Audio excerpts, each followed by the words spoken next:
सभी दोस्तों को नमस्कार। मैं हूं आपका अपना कुलदीप कुमार। स्वागत करता हूं मेरे बच्चों कैलविन कॉमर्स में। और जैसे कि मैंने आपसे वादा किया था कि वन शॉट की सीरीज को हम रुकने नहीं देंगे, तो मेरे भाई और मेरे प्यारे प्यारे बहनों, तो आज हम आप लोगों का स्वागत करते हैं अपने प्यारे से चैप्टर में। इसका नाम क्या है? Principle of management. और देखो मेरे बच्चों, इससे पहले हमने जो चैप्टर को पढ़ा था डेट इज कॉल्ड, क्या था हमारा? Nature and significance of management था। तो मेरे भाइयों, अगर जिसने या भाइयों और बहनों जो भी हैं जिसने अभी तक उस चैप्टर को नहीं पढ़ा है, भाई साहब जाओ फटाफट से चैनल पे हमने उसका वन शॉट डाल रखा है, उसको देखो। क्यों देखो उसको? इसलिए देखो क्योंकि उस मैनेजमेंट के चैप्टर से आपको पता लग पाएगा इसका बेस क्या है, इसका आधार क्या है। और आने वाले जितने भी चैप्टर है बेसिकली वो क्या उस चैप्टर में बेस है। तो भाई आपको फर्स्ट चैप्टर तो पढ़ना ही पड़ेगा, उसके बाद क्या पढ़ो आप? सेकंड पढ़ो।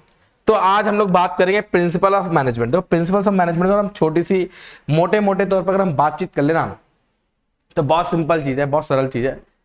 प्रिंसिपल का अगर बेसिक मीनिंग समझो, सिद्धांत हो गए, नियम कानून हो गए या रूल रेगुलेशन हो गए, किसके? मैनेजमेंट को करने के। और एक देखो हम जानते भी हैं रियल लाइफ के अंदर अगर हम बात करें, किसी भी चीज की बात कर ले, कोई भी काम कर ले, हर किसी चीज को करने के क्या कुछ नियम कायदे और मतलब कानून और कायदे होते हैं। तो जाहिर सी बात है इसको भी कुछ करने के क्या नियम और मतलब कानून होंगे। तो मेरे बच्चों एक बात को बड़े ध्यान से समझने की कोशिश करना, क्या मैनेजमेंट को करने के भी कुछ रूल्स होते हैं। अच्छा, ये रूल्स कैसे आए हैं, किस तरह से आए हैं, ये रूल्स कहाँ एप्लीकेबल होंगे, किस तरह से एप्लीकेबल होंगे, ठीक है, इनका एप्लीकेबल होने का क्या मतलब तरीका क्या होगा, ये सब कुछ आज हम इसमें डिटेल में डिस्कस करने वाले हैं। तो भैया कहीं पर भी मत जाइएगा, वीडियो को लास्ट तक देखना, क्योंकि मैं बता रहा हूँ आपके जितने भी कॉन्सेप्ट्स हैं और जितने भी मिसकंसेप्शंस हैं वो सब क्या हो जाएंगे? क्लियर हो जाएंगे इसमें वीडियो के अंदर। ठीक है, आइए चलिए शुरुआत करते हैं बिना किसी बातचीत के। लीजिए तो मेरे बच्चों आओ, पहले अगर हम बात करें, यहाँ पे बात करिए प्रिंसिपल की बात करेगी, तो क्या देखा आप? Principle is a fundamental truth. Obvious सी बात है, ये एक सच है, ये एक सच है मेरे बच्चे, एक ऐसा सच है जो हमारा एक्सपेरिमेंटल बेस है, ह्यूमन बिहेवियर बेस है। जी हाँ, दैट इज कॉल्ड क्या? बिहेवियर। देखो आगे ना, बिलीफ है या फिर क्या बिहेवियर है। बिलीफ का मतलब हो गया हम इस पे यकीन करते हैं, और एक ऐसा बिहेवियर है जो हम लोगों ने क्या पहले से इसको क्या रखा है? एक्सपेरिमेंट कर रखा है। ठीक है, ये उस प्रकार का एक नियम है। ठीक है, और हर एक चीज के पीछे क्या बताएगा कि हाँ अगर ये बिहेवियर हुआ है तो उसके पीछे रीजन क्या उसके पीछे रीजन क्या? अगर मान लीजिए कोई बिजनेस के अंदर कोई काम हुआ, मान लीजिए इन केस क्या हुआ कि भाई हमने एक्सेसिव क्या कर दी? सप्लाई कर दी, ऑब्वियसली बात है मार्केट के अंदर। ठीक है, तो एक्सेसिव सप्लाई के करने से भाई क्या हुआ? हमारी जो कहीं ना कहीं मार्केटिंग कॉस्ट है सर वो भी ज्यादा होगी, ऑब्वियसली बात है ना, सेलिंग कॉस्ट भी ज्यादा आएगी, क्योंकि भाई और प्रोडक्ट इतना बिक नहीं रहा, तो कहीं ना कहीं जाहिर सी बात है जो कॉस्ट एक्स्ट्रा आई है उसके पीछे क्या हुआ सर? हमारा क्या हुआ? एक्सेसिव सप्लाई हो गया, है नहीं? तो हर एक चीज के पीछे क्या होगा? एक लॉजिक छुपा होगा।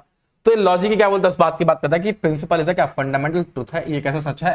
ठीक है, ठीक है, जो किसकी बात करता है? जो बात करता है किसके लिए? बिहेवियर और क्या फॉर अ चेन ऑफ क्या रीजन, जो हर एक बिहेवियर की बात करेगा, यानी ह्यूमन बिहेवियर। यहाँ पे बिहेवियर का सेंस क्या हो गया? ह्यूमन बिहेवियर की बात कर रहा है। और चेन ऑफ रीजन का मतलब हो गया कि हर एक जो चीज जो बिजनेस के अंदर हो रही है उसके पीछे जो कोई ना कोई क्या होगा? लॉजिक होगा। तो लॉजिक क्या होंगे वो कौन हमें बताएगा? प्रिंसिपल बताएंगे, किसके? मैनेजमेंट के। ठीक है जी, लीजिए आइए क्या कहता है मेरे बच्चे। आप कहता है प्रिंसिपल ऑफ मैनेजमेंट का बेसिक मीनिंग क्या? देखो यहाँ कहता है principles of management are the broad and general guidance. Sir कुछ बड़ा है, और जर्नल गाइडलाइंस का मतलब जैसे होता नहीं होता कि आप रोड पे जाओगे तो रेड लाइट देखकर आपको रुकना है, ग्रीन लाइट देख के आपको गाड़ी चलानी है, येलो लाइट को देखकर आपने कहना थोड़ा सा मतलब आलाप लेना कि हाँ देख कर निकलो, पास करो परंतु देख के निकलो। तो उसी प्रकार से ये भी क्या होती है? एक जनरल गाइडलाइंस होती है, मतलब रिजिड नहीं होती है। ऐसा नहीं होता कि आपको प्रिंसिपल ऑफ मैनेजमेंट को प्रॉपरली पूरा फॉलो करना ही करना। और इस दुनिया के अंदर कोई भी प्रिंसिपल ऑफ मैनेजमेंट को पूरा प्रॉपरली फॉलो नहीं कर सकता। क्यों? क्योंकि हर एक बिजनेस की सिचुएशन अलग होती है, कंडीशंस अलग होती है, बिजनेस एनवायरनमेंट क्या होता है? अलग होता है। क्या मेरी बात समझ में आ गई? चलिए अब अच्छा, ये गाइडलाइंस क्यों होती है सर? गाइडलाइंस इसलिए होता है ताकि जो मैनेजर है या हमारे जो मैनेजर डिपार्टमेंट है उसका डिसीजन मेकिंग हो सके, ये उसके बिहेवियर को जान सके, है ना। उन्होंने क्या management principle are not rigid, rigid नहीं होते as a principle science. Science का मतलब क्या हो गया यहाँ पे? अब साइंस एकदम रिजिड होता है। रिजिड का मतलब सर क्या? Non changeable. मतलब साइंस ये कहते हैं अगर आप माचिस जला के किसी भी चीज में छुआओगे तो आग लग सकती है, प्योरली साइंस है। और ये माचिस को कहीं भी लगाओगे तो आग लगेगी। अगर माचिस को जला के, माचिस की तिल्ली को जला के कहाँ डालोगे? पानी में डालोगे तो माचिस की तिल्ली बुझ जाएगी। और ये साइंस हर जगह अप्लाई है। अगर पानी जहाँ जहाँ होगा, इस दुनिया में कहीं पर भी पानी होगा और वहां पर आप माचिस की तिल्ली को जला के डालो तो माचिस की तिल्ली बुझ जाएगी। ठीक है, वो कहता है कि अगर H2 को किससे मिलाओगे? O से मिलाओगे मेरे बच्चे, तो क्या मिलेगा आपका?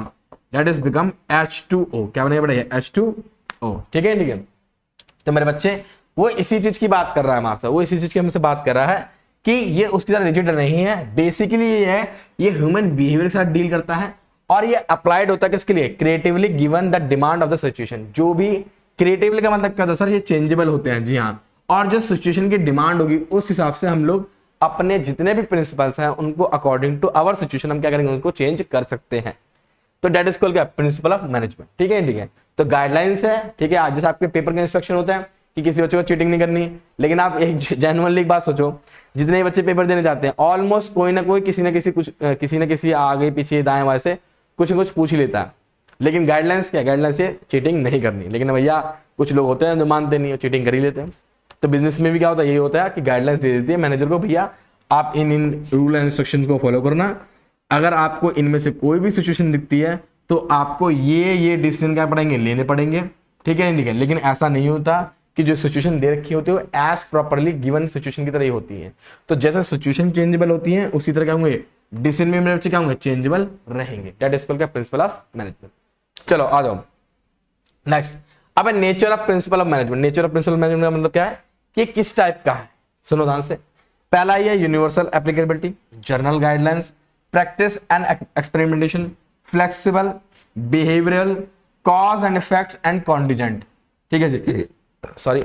अब बात सुनो ध्यान से, हर इसका मैं हर एक का मीनिंग यहीं पे समझाऊंगा और एकदम क्लियर करूंगा, एकदम पानी की तरह, है ना। सैया ने देखा मुझको ऐसे, मैं पानी पानी हो गई, तो वही वाली बात है, तुम्हारा भाई से पानी पानी कर देगा। जैसे अब यूनिवर्सल एप्लीकेबिलिटी का मतलब क्या है, इस ब्रह्मांड में, इस दुनिया में ये प्रिंसिपल ऑफ जो मैनेजमेंट होता है ना, ये कहीं पर भी अगर जाओ ना, जो गिवन दिए गए हैं हमारे बिजनेस स्टडी में, इन प्रिंसिपल ऑफ मैनेजमेंट देखो बहुत सारे होते हैं, ठीक है ना, बहुत सारे होते हैं। और ये बहुत सारे प्रिंसिपल होते हैं ना, ये आप कहीं पर भी जाएंगे, अमेरिका में, पाकिस्तान में, बांग्लादेश में, ठीक है, यूके में, है ना, यूएई में, तो आपको ये same principle of management as ही अप्लाई होंगे एज इट इज। लेकिन बस क्या होगा, सिचुएशन अलग होगी और इन्वायरमेंट अलग होगा। ठीक है जी। जनरल गाइडलाइंस का मतलब सर ये गाइडलाइंस होती है, गाइडलाइंस का मतलब सर आपको सब फॉलो करना है, रिजिड नहीं है। क्योंकि भैया देखो इंडिया के अंदर ही किसी और तरीके से फॉलो होगा तो जाहिर सी बात है सऊदी अरब में किसी और तरीके से फॉलो होगा और यूएस में किसी और तरीके से फॉलो किया जाएगा।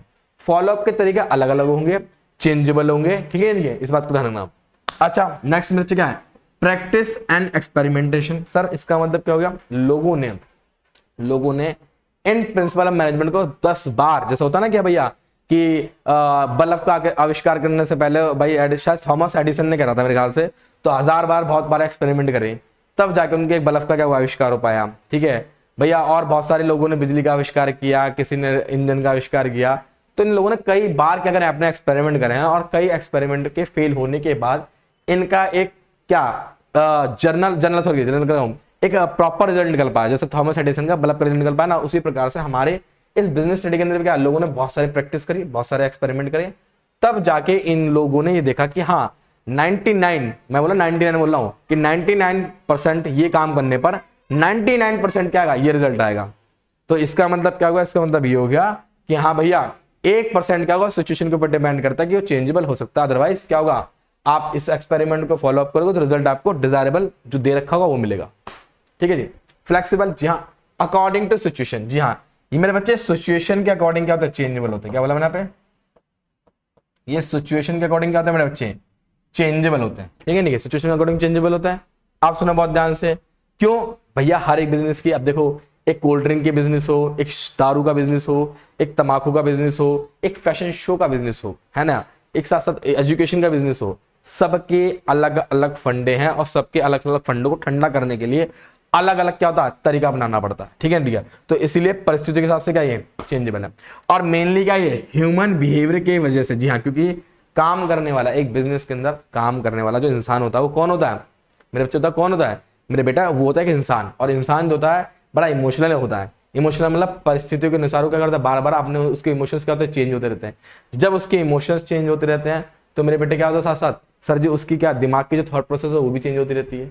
तो यानी कि मेरे बच्चे क्या हुआ, यानी कि ये हो गया गुरुजी कि बिहेवियर, उसका बिहेवियर कब कैसा होगा उसके हिसाब से हम लोग क्या करते हैं, अपने प्रिंसिपल्स को अप्लाई करते हैं। और या फिर आप इसको ऐसे कह सकते हो कि हम लोगों ने ह्यूमन बिहेवियर को देखा कि लोगों ने इस कंडीशन में ऐसा बिहेवियर दिया हमें, तो हमने उसके अगेंस्ट में जाके या फिर उसके साथ में जाके हमने उसका ऐसा काम करा। जैसे मान लीजिए अब कोई रिसेशन का दौर आ गया, बहुत मंदी का दौर आ गया, बहुत ज्यादा लोगों को पता लगा कि भाई अब तो काम है नहीं मार्केट में, ठीक है, हमने लोगों की सैलरी कट करना स्टार्ट करी। हमने जब लोगों की सैलरी कट करना स्टार्ट करी तो लोगों ने क्या करा, काम को भी आधा करना शुरू कर दिया। तो हमने देखा कहीं ना कहीं जो पैसा है वो लोगों का एक मोटिवेशन का सोर्स बनता है कि अगर पैसा ढंग से मिलेगा, प्रॉपर मिलेगा, तो लोग क्या करेंगे, काम भी प्रॉपर करेंगे। तो हमने वहां पर क्या बिहेवियर को स्टडी करा। फिर कॉज और इफेक्ट रिलेशनशिप, मतलब ये है कि जो आपके पास रिजल्ट होगा आपको ये ऑटोमेटिक उसका एक रीजन भी प्रोवाइड करेगा, या फिर अगर कोई काम होता है तो उसका रिजल्ट क्या होगा, उसके पीछे रीजन क्या होगा, ये आपको क्या बताएगा, उसको बताएगा। कॉन्टिजेंट तो मतलब समझते ही, कॉन्टिजेंट समझो, अब भविष्य अनिश्चित है तो ऑब्वियस सी बात है कि भैया आपने जो सोचा है, आपने जो गाइडलाइन सोच रखी है हूबहू वही हो, ऐसा हो नहीं सकता। तो जाहिर सी बात है ये हमारे क्या होते हैं, कॉन्टिजेंट बेसिस होते हैं भविष्य में आने वाली अनिश्चितताओं के लिए। तो that is called nature of principle of management. अब इनको हम थोड़ा सा ब्रॉड कॉन्सेप्ट में पढ़ लेते हैं, हल्का सा छोटा सा, क्या कहता है, जैसे यूनिवर्सल एप्लीकेबिलिटी।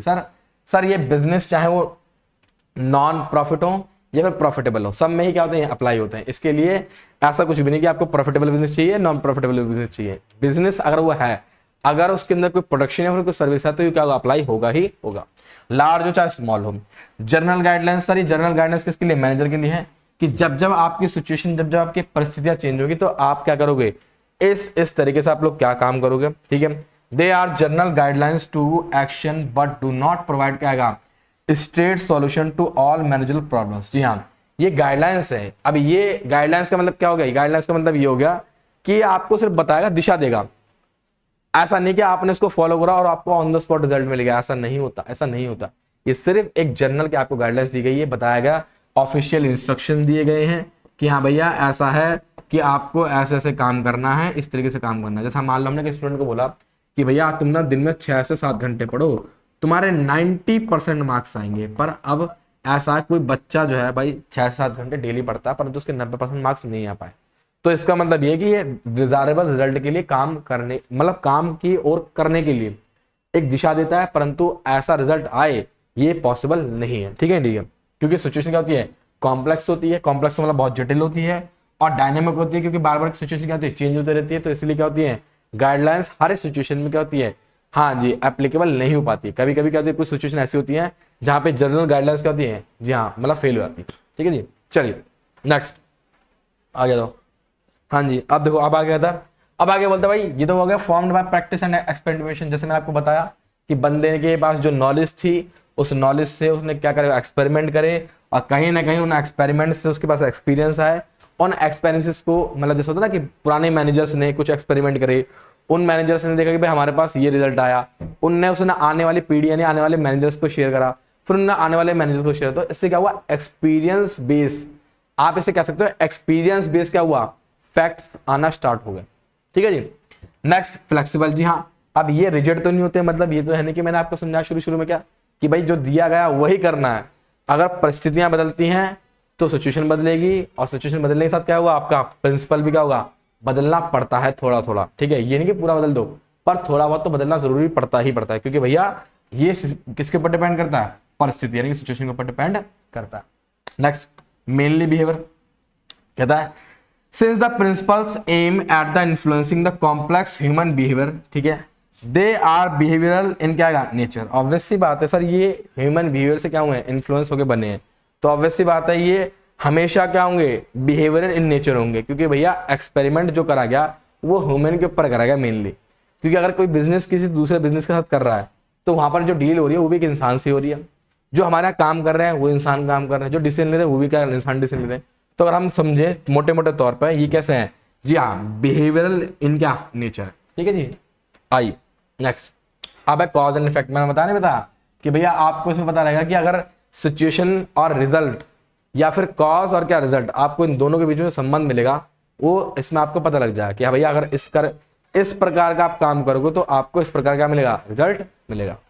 नेक्स्ट है बेटा contingent, their applicability depends upon the क्या प्रिवेलिंग सिचुएशन एट अ क्या पर्टिकुलर पॉइंट ऑफ टाइम। जी हाँ, the application has to be change as per the situation. देखो जी, ये कहने का अर्थ ये है कि भाई भविष्य तो निश्चित होता है, तो इनका जो एप्लीकेबिलिटी है, इनका जो अप्लाई है वो एक परिस्थिति तक, मतलब एक पॉइंट ऑफ टाइम तक ही होता है।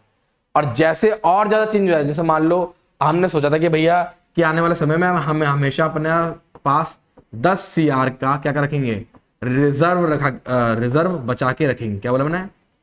10,000 का रिजर्व बचा के रखेंगे। क्या मेरी बात समझ आ रही है? जब हम लोग 10,000 का रिजर्व बचा के रखेंगे, लेकिन हमने देखा कि भैया अब जो है हमारे पास इतनी मंदी, इतनी गरीबी आ गई, हमें लोग कम से कम 15 करोड़ की जरूरत पड़ेगी। तो कहीं ना कहीं क्या हो गया? कॉन्टिजेंट हो गया। कॉन्टिजेंट का मतलब हमने 5 करोड़ के बारे में बिल्कुल भी नहीं सोचा था, ये हमारी बियॉन्ड द लिमिट चला गया। तो भैया भविष्य अनिश्चित है। तो इसका मतलब क्या हो, ये कॉन्टिजेंट बेसिस होता है। कभी कभी क्या होता है, एक पॉइंट ऑफ टाइम के आने के बाद ये भी क्या होते हैं? फेल हो जाते हैं। ठीक है, थोड़ा बहुत तो होता ही होता है। चलिए, अब है significance of principle of management. अब देखो भाई, इसकी भाई इंपॉर्टेंस तो ही हर किसी की कुछ ना कुछ इंपॉर्टेंस है, तो जाहिर सी बात है इसकी भी इंपॉर्टेंस होगी। कैसे होगी इंपॉर्टेंस? देखो, providing the managers with the क्या यूजफुल इंसाइट टू द क्या रियलिटी, जहाँ मैनेजर्स को अंदर की वास्तविकता बताएंगे कि भाई क्या चल रहा है और कैसे चल रहा है नहीं है।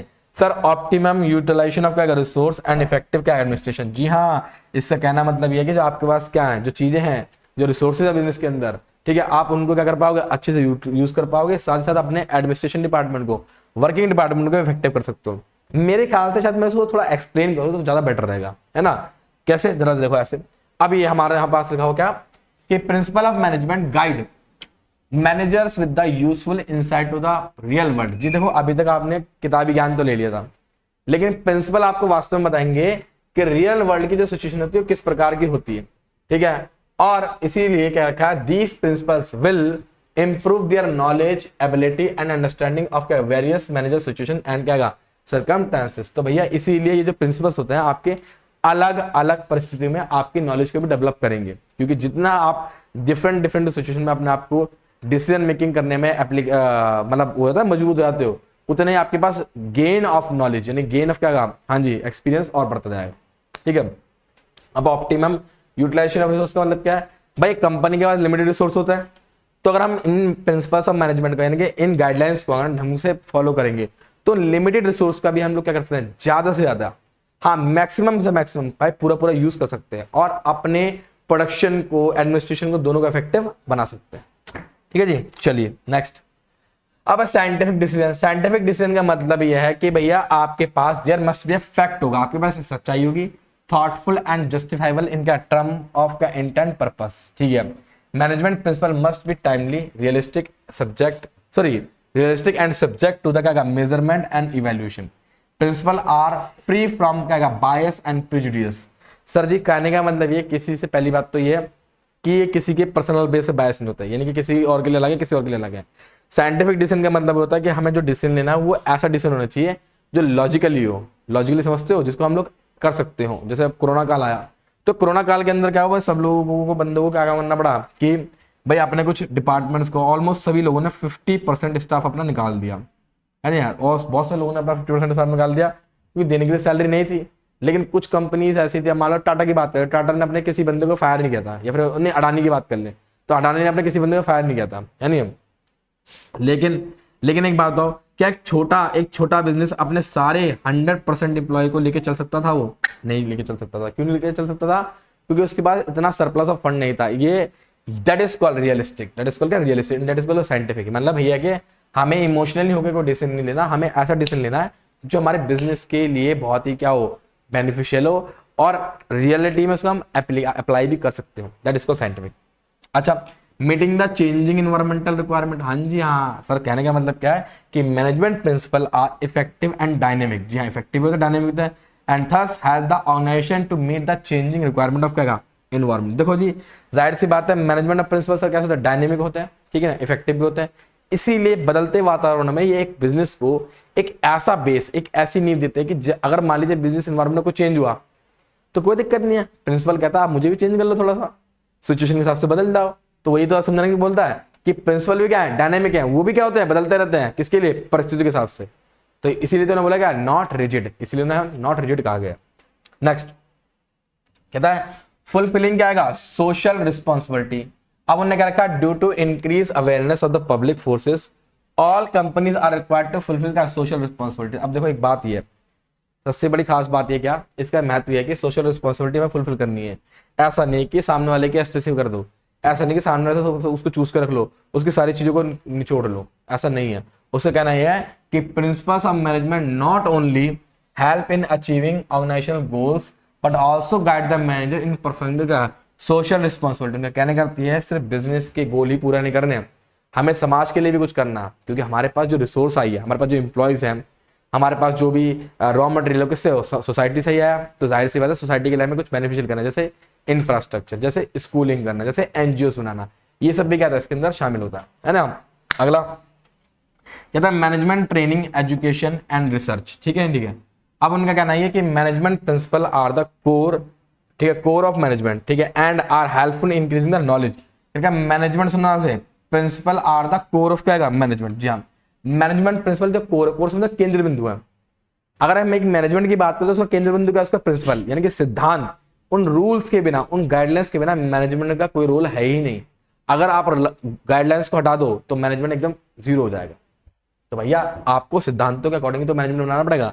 ठीक है, तो ये हेल्पफुल होता है इंक्रीजिंग द नॉलेज करने में, and which form the basis for क्या मैनेजमेंट ट्रेनिंग एंड रिसर्च। और सर ये कैसे होता है, हम लोगों को ट्रेनिंग देता है, होता नहीं था कि भाई जॉब से पहले किसी बंदे को 2 महीने की 1.5 महीने की ट्रेनिंग दी गई है। जैसे दिल्ली पुलिस ले लो, आर्मी ले लो, है ना, पैरा कमांडो ले लो, तो इनकी सबकी ट्रेनिंग होती है।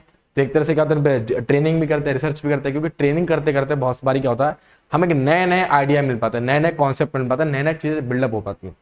तो मेरे बच्चे ये था हमारा क्या सिग्निफिकेंस ऑफ क्या प्रिंसिपल ऑफ मैनेजमेंट। ठीक है, ठीक है।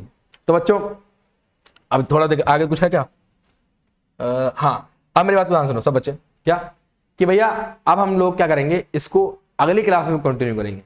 हाँ जी हाँ, अगली क्लास में कंटिन्यू करेंगे कि पहले आप लोग इसके एक छोटे से बेसिक को समझाओ कि बेसिक क्या। और जिन बच्चों ने अभी तक हमारा पहला वन शॉट नहीं देखा भाई, उस वन शॉट को भी कंप्लीट करो। ठीक है, उसके बाद हम इसके किसमें मिलेंगे, नेक्स्ट पार्ट में मिलेंगे। ठीक है नहीं, तब तक के लिए भैया अपना ध्यान रहे, सतर्क रहें, सुरक्षित रहें और देखते रहें क्या कैल्विन कॉमर्स। मैं हूं आपका अपना कुलदीप कुमार, मिलता है उसमें इसके सेकंड पार्ट में। तब तक के लिए मेरे बच्चों रिवाइज कर लो। ठीक है।